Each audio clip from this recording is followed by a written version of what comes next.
Hello बच्चों, स्वागत है आप सभी का अपने चैनल हिंदी एकेडमी श्री शिव बाबा विश्वनाथ शिक्षण संस्थान ऑनलाइन क्लास में। जैसा कि पिछले वीडियो में मैं आप लोगों को मीराबाई द्वारा रचित पदावली शीर्षक जो मीरा सुधा सिंधु से अवतरित है उसमें संपूर्ण पदों की व्याख्या पढ़ा करके पूर्ण रूप से समाप्त कर चुके हैं और हम आशा भी करते हैं कि आप लोग वीडियो को जरूर देखे होंगे, आप लोगों को जरूर समझ में आ गया होगा और आप लोग उनकी व्याख्या को कॉपी पर नोट कर लिए होंगे। तो चलिए आज के इस नए वीडियो में मैं आप लोगों को रहीम के द्वारा रचित दोहे शीर्षक के पदों की व्याख्या बताने से पहले मैं आप लोगों को सर्वप्रथम रहीम का जीवन परिचय बताना उचित समझते हैं। तो चलिए वीडियो को शुरू करते हैं। रहीम का जीवन परिचय आप लोग ध्यान पूर्वक सुनिएगा। कविवर क्या लिखा गया है? कविवर रहीम का जन्म सन 1556 ईस्वी में लाहौर में हुआ था। कविवर रहीम का जन्म किस सन में हुआ था? 1556 ईस्वी में। कहाँ हुआ था? लाहौर में हुआ था। इनका पूरा नाम अब्दुल रहीम खान खाना था। इनके पिता का नाम बैरम खां, यानी कि रहीम के पिता का क्या नाम? बैरम खां, तथा माता का नाम सुल्ताना बेगम था। इनके पिता बैरम खां मुगल सम्राट अकबर के संरक्षक थे। किन्हीं कारणों अकबर बैरम खां से रुष्ट हो गया था और उसने बैरम खां पर विद्रोह का आरोप लगाकर हज करने के लिए मक्का भेज दिया। मार्ग में उसके शत्रु मुबारक खां ने उसकी हत्या कर दी। रहीम ने हिंदी, संस्कृत, अरबी, फारसी आदि कई भाषाओं का अच्छा ज्ञान प्राप्त कर लिया था। इनकी योग्यता को देखकर अकबर ने इन्हें अपने दरबार के नवरत्नों में स्थान दिया। मुसलमान होते हुए ये कृष्ण भक्त थे। सन 1627 ईस्वी में इनकी मृत्यु हो गई। तो बच्चों आइए अब हम आपको इनकी रचनाएं बताते हैं। रचनाएं, रहीम की रचनाएं निम्न प्रकार से है। रहीम सतसई, श्रृंगार सतसई, बरवे नायिका भेद वर्णन, मदनाष्टक आदि इनकी प्रमुख रचनाएं हैं। भाषा ब्रज है। शैली जो है इनकी उपदेशात्मक शैली है। तो हम आशा करते हैं कि आप लोगों को रहीम का जीवन परिचय समझ में आ गया है। तो चलिए अब इनके द्वारा रचित जो दोहे शीर्षक है उनके पद्यांश को हम सर्वप्रथम पढ़ते हैं, फिर उसके बाद मैं आपको उसका प्रसंग बताते हैं और फिर उसके बाद मैं आपको उसकी व्याख्या करके बताते हैं। तो चलिए वीडियो को शुरू करते हैं। सर्वप्रथम दोहे को हम पढ़ते हैं।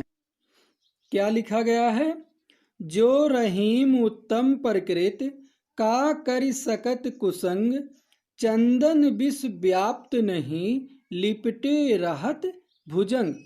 इसमें सर्वप्रथम आपको व्याख्या बताने से पहले मैं आप लोगों को इसका प्रसंग बताना चाहते हैं कि इसमें जो है रहीम ने उत्तम व्यक्तियों के स्वभाव का वर्णन किए हैं। तो चलिए अब हम आपको इसकी व्याख्या करके बताते हैं कि जो रहीम उत्तम प्रकृत यानी कि स्वभाव, उत्तम यानी कि अच्छा।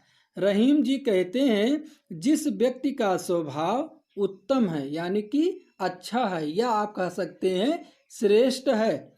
जो रहीम उत्तम प्रकृत, रहीम जी कहते हैं कि जिस व्यक्ति का स्वभाव उत्तम है या आप कह सकते हैं श्रेष्ठ है, का कर सकत कुसंग, कुसंग यानी कि बुरी संगति, का कर सकत यानी कि क्या कर सकता है। तो उस व्यक्ति पर जो है बुरी संगति का कोई प्रभाव नहीं पड़ सकता है। किसके ऊपर नहीं पड़ सकता है? जिस व्यक्ति का स्वभाव उत्तम है यानी कि श्रेष्ठ है, उसका चरित्र अच्छा है।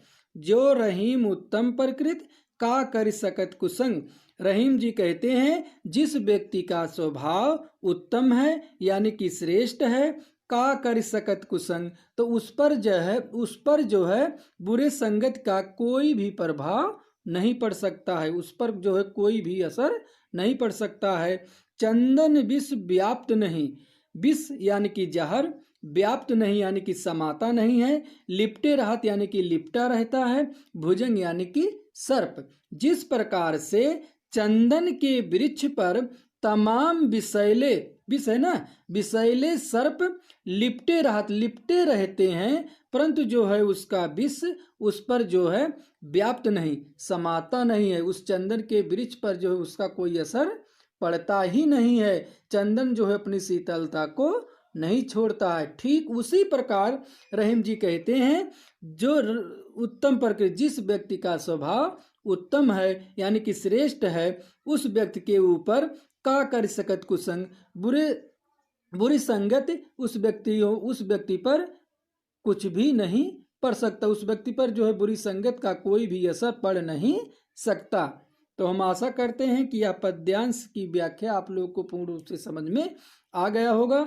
यदि आप लोग इसमें काव्य सौंदर्य लिखना चाहते हैं, व्याख्या के बाद यदि आप लोग काव्य सौंदर्य लिखना चाहते हैं तो इसमें जो है भाषा ब्रज भाषा लिखना, शैली जो है उपदेशात्मक शैली लिखना, और जो है इसमें छंद जो है दोहा छंद लिखना, और रस जो है इसमें शांत रस का प्रयोग किया गया है। यदि आप इसमें अलंकार लिखना चाहते हैं तो का करि और विष व्याप्त में जो है अनुप्रास अलंकार है। क्यों अनुप्रास अलंकार है? क्योंकि देखिए इसमें का की एक वर्ण की कई बार आवृत्त होने के कारण जो है यहाँ पर अनुप्रास अलंकार है। तो चलिए अब हम आपको इसके बाद की पद्यांश को पढ़ते हैं, दोहे को पढ़ते हैं, फिर उसके बाद मैं आपको उसका प्रसंग बताते हैं, और फिर उसके बाद मैं आपको उसकी व्याख्या करके बताते हैं।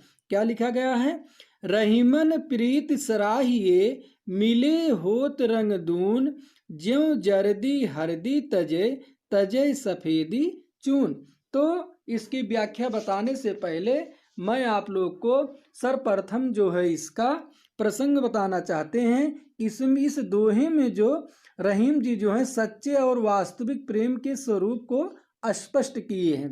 रहीम जी कहते हैं रहीमन प्रीत सराहिए, रहीम जी कहते हैं प्रीत यानी कि प्रेम, सराहिए यानी कि प्रशंसा करना चाहिए, प्रशंसा, हमें उस प्रेम की प्रशंसा करनी चाहिए जिस प्रेम के मिलने से रंग दून यानी कि रंग दो गुना हो जाता है। रहीम जी कहते हैं, पुनः एक बार फिर से देखिए, रहीमन प्रीत सराहिए, रहीम जी कहते हैं कि हमें उस प्रीत यानी कि प्रेम, सराहिए यानी कि प्रशंसा, हमें उस प्रेम की प्रशंसा करनी चाहिए मिले होत, जिसके मिल जाने से रंग दो दून यानी कि रंग दो गुना हो जाता है। रहीम जी कहते हैं कि हमें उस प्रेम की सराहना करनी चाहिए जिसके मिल जाने से, जिस प्रेम के मिल जाने से रंग दो गुना हो जाता है।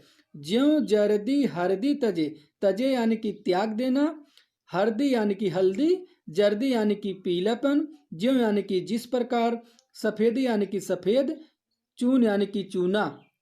रहीम जी कहते हैं जिस प्रकार से हरदी यानी कि हल्दी और चून यानी कि चूना, हल्दी और चूना को जब एक में मिलाया जाता है तो हरदी जर्दी तजे, जर्दी यानी कि पीलापन, तो हरदी जो है अपना पीलापन को तजे यानी कि त्याग देती है, छोड़ देती है, तजे सफेदी चून, और जो चूना होता है वह अपने सफेदीपन को जो है त्याग देता है, अंत में जो है गहरा लाल रंग बन जाता है। उसी प्रकार से रहीम जी कहते हैं रहीमन प्रीत सराहिए, हमें उस प्रेम की सराहना करनी चाहिए मिले होत रंग दून, जिसके मिल जाने से रंग दून यानी कि दो गुना हो जाता है। जिस प्रकार से ज्यों जर्दी हरदी तजे, तजे सफेदी चून, जिस प्रकार से हल्दी और चूना को जब एक में मिलाया जाता है तो हल्दी जो है अपना पीलापन छोड़ करके अलग हो जाता है, और चून जो है अपनी सफेदीपन को छोड़ करके अलग हो जाता है, फिर जो है दोनों अंत में मिल करके गहरा लाल रंग में परिवर्तित हो जाते हैं। उसी प्रकार रहीम जी कहते हैं हमें उसी प्रेम की सराहना करनी चाहिए जिसके मिल जाने से रंग दून यानी कि 2 गुना हो जाता है। अब आइए, हम आशा करते हैं कि यह पद्यांश की व्याख्या आप लोगों को पूर्ण रूप से समझ में आ गया होगा। तो चलिए अब इसके बाद की व्याख्या पद्यांश को हम पढ़ते हैं, दोहे को पढ़ते हैं, फिर उसके बाद मैं आपको उसकी व्याख्या प्रसंग बताते हैं और फिर उसके बाद मैं आपको उसकी व्याख्या करके बताते हैं। क्या लिखा गया है? टूटे सुजन मनाइए, जो टूटे 100 बार, रहीमन फिर पोइए, टूटे मुक्ता हार। इसमें जो है रहीम जी जो हैं अच्छे मित्र की पहचान बताए हैं कि हमें सज्जनों को नाराज होने का अवसर नहीं देना चाहिए, उन्हें मना लेना चाहिए। कह रहे हैं टूटे सुजन मनाइए, सुजन यानी कि सज्जन या अपना अच्छा कोई मित्र। टूटे सुजन मनाइए, टूटे यानी कि रुष्ट हो जाए, रूठ जाए। कविवर रहीम जी कहते हैं यदि हमारा सज्जन मित्र हमसे रूठ जाए यानी कि टूट जाए तो उसे एक बार नहीं 100 बार मना लेनी चाहिए। टूटे सुजन मनाइए, जो टूटे 100 बार। रहीम जी कहते हैं यदि हमारा कोई अच्छा मित्र यानी कि सज्जन मित्र हमसे रूठ जाए यानी कि टूट जाए, जो टूटे 100 बार, यदि हमसे वह रूठ जाता है तो उसे एक बार नहीं 100 बार मना लेनी चाहिए। टूटे सुजन मनाइए। रहीम जी कहते हैं कि यदि हमारा कोई अच्छा मित्र हमसे रूठ जाए तो उसे एक बार नहीं 100 बार मना लेनी चाहिए। रहीमन फिर पोइए, टूटे मुक्ताहार। मुक्ताहार यानी कि मोतियों का हार। रहीम जी कहते हैं जिस प्रकार मोतियों के हार, कीमती मोतियों का हार टूटे यानी कि टूट जाने के बाद उसे फिर यानी कि बार बार पोइए यानी कि पिरोया जाता है, बनवा लिया जाता है, उसी प्रकार से यदि हमारा कोई अच्छा मित्र हमसे रूठ जाए तो उसे एक बार नहीं 100 बार मना लेनी चाहिए। टूटे सुजन मनाइए, जो टूटे 100 बार। रहीम जी कहते हैं कि यदि कोई हमारा अच्छा मित्र या सज्जन हमसे रूठ जाए तो उसे एक बार नहीं 100 बार मना लेनी चाहिए। रहीमन फिर पोइए, टूटे मुक्ताहार। जिस प्रकार से मोतियों का हार टूट जाने पर उसे बार बार पिरो लिया जाता है, उसी प्रकार से यदि हमारा कोई अच्छा मित्र हमसे रूठ जाए तो उसे एक बार नहीं 100 बार मना लेनी चाहिए। तो चलिए अब हम आशा करते हैं कि यह दोहे की व्याख्या आप लोग को पूर्ण रूप से समझ में आ गया होगा। अब हम इसके बाद के दोहे को सर्वप्रथम पढ़ते हैं, फिर उसके बाद में आपको उसका प्रसंग बताते हैं और फिर उसके बाद में आपको उसकी व्याख्या करके बताते हैं। क्या लिखा गया है? रहीमन असुआ नयन ढर, जिह दुख प्रगट करे, जाहि निकारो गेह ते, कस न भेद कहीं दे। तो चलिए इसकी व्याख्या बताने से पहले मैं सर्वप्रथम आप लोगों को इसका प्रसंग बताना चाहते हैं कि रहीम ने इस स्पष्ट किया है कि घर से निकाले जाने पर हर व्यक्ति घर के भेद को बता देता है। कहने का मतलब यह है, जैसे मैं आप लोगों को एक उदाहरण बता देना चाहते हैं कि जैसे रावण जो है अपने भाई विभीषण को जब जो है घर से बाहर निकाल दिया था तो विभीषण जो है अपने घर का सारा भेद यानी कि रावण के बारे में सब कुछ बता दिया था।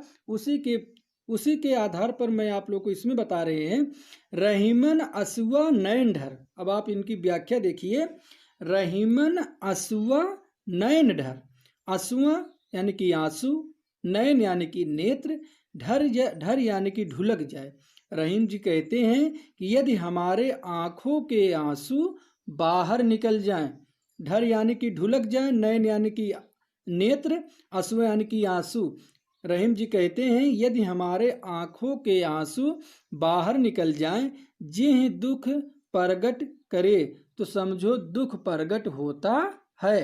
यदि सोचो आप मन में, यदि तुम्हारे आंखों के आंसू अंदर से मिटे रहें तो क्या दुख प्रगट होगा? नहीं होगा ना। तो उसी प्रकार रहीम जी कहे हैं रहीमन असुआ नयन ढर। रहीम जी कहते हैं यदि हमारे आंखों के आंसू बाहर निकल जाएं, जिह दुख प्रगट करे, तो समझो दुख प्रगट होता है। यदि हमारे आंखों के आंसू अंदर ही सिमटे रहें तो दुख प्रगट नहीं होता है। जाहि निकारो गेह ते, गेह यानी कि घर, ते यानी कि से, घर से, निकारो यानी कि निकाल। जिस प्रकार से घर के किसी भी सदस्य को यदि घर से बाहर निकाल दिया जाए, कस न भेद कह दे, तो अपने घर का भेद सारा वह बता देता है। उसी प्रकार से रहीमन असुआ नैंढर, उसी प्रकार से रहीम जी कहते हैं कि यदि हमारे आंखों से आंसू बाहर बाहर निकल जाते हैं तो दुख प्रगट होते हैं। पुनः एक बार फिर से देखिए, रहीमन असुआ नैंढर जिह दुख प्रगट करे। रहीम जी कहते हैं यदि हमारे आंखों के आंसू बाहर निकल जाएं, जिह दुख प्रगट करे, तो समझो दुख प्रगट होता है। यदि हमारे आंखों के आंसू अंदर सिमटे रहें तो दुख प्रगट नहीं होता है। जाह निकारो गेहते कस न भेद कह दे, जिस प्रकार से अपने घर के किसी भी सदस्य को यदि बाहर निकाल दिया जाए तो वह भेद कह दे, वह अपने घर का सारा भेद जो है सबको बता देता है। उसी प्रकार से, ठीक उसी प्रकार से यदि रहीम जी कहते हैं कि हमारे यदि आंखों से आंसू बाहर निकल जाते हैं तो दुख प्रगट होता है। अब इसके बाद की पद्यांश आप लोग देखें। कही रहीम संपत सगे बनत बहुत बहुरीत, विपत कसौटी जे कसे तेहि साचे मित्र। इसमें जो है रहीम जी जो है अच्छे मित्र की पहचान बताए हैं, सच्चे मित्र के लक्षण बताए हैं। अब मैं आपको इसकी व्याख्या करके बताते हैं। कही रहीम संपत्ति, संपत्ति माने धन दौलत, सगे यानी कि संबंधी, बनत यानी कि बनते, बहु यानी कि बहुत, रीत यानी कि अपने अच्छे ढंग से। कह रहीम यानी कि रहीम जी कहते हैं संपत सगे, जिसके पास धन दौलत रहता है। रहीम जी कहते हैं जिस व्यक्ति के पास धन दौलत अधिक रहता है, बनत बहुत बहुरीत, उसके पास बहुत से सगे संबंधी बन जाते हैं, मित्र बन जाते हैं। कहे रहीम संपत सगे बनत बहुत बहुरीत। रहीम जी कहते हैं कि जिस व्यक्ति के पास संपत्ति यानी कि धन दौलत से संपन्न रहता है, बनत बहुरीत, तो उसके पास बहुत से सगे संबंधी मित्र बन जाते हैं। विपत कसौटी जे कसे, लेकिन फिर रहीम जी कहते हैं विपत कसौटी जे कसे, जो विपत्ति में अपने मित्रों का, जो विपत्ति में मित यानी कि मित्र, साचे यानी कि सच्चा, तेही यानी कि वही, जो विपत्ति की कसौटी में अपने मित्रों का साथ दे, तेही साचे मित्र, वही सच्चा मित्र होता है। पुनः एक बार फिर से देखिए। कहे रहीम संपत सके, रहीम जी कहते हैं कि जिस व्यक्ति के पास धन दौलत अधिक रहता है, धन से संपन्न रहता है, बनत बहुत बहुरीत, उसके पास बहुत से मित्र बन जाते, बहुत से सके संबंधी बन जाते हैं। विपत कसौटी जे कसे, फिर जो है रहीम जी कहते हैं लेकिन जो विपत्ति की कसौटी पर, कसे यानी कि खरा उतरता है, विपत्ति की कसौटी पर जो खरा उतरता है, ते ही साचे मित्र, वही सच्चा मित्र होता है। कहने का आशय यहाँ यह है रहीम जी का कि जो विपत्ति में अपने मित्रों का साथ देता है वही जो है सच्चा मित्र होता है। तो बच्चों आज का पद्यांश पूर्ण रूप से हम यहीं पर समाप्त करते हैं और हम आशा भी करते हैं कि आप लोगों को संपूर्ण व्याख्या पूर्ण रूप से समझ में आ गया होगा। आप लोग जो है यह वीडियो 2-3 बार देखना, जिससे कि आप लोगों को पूर्ण रूप से समझ में आ जाए।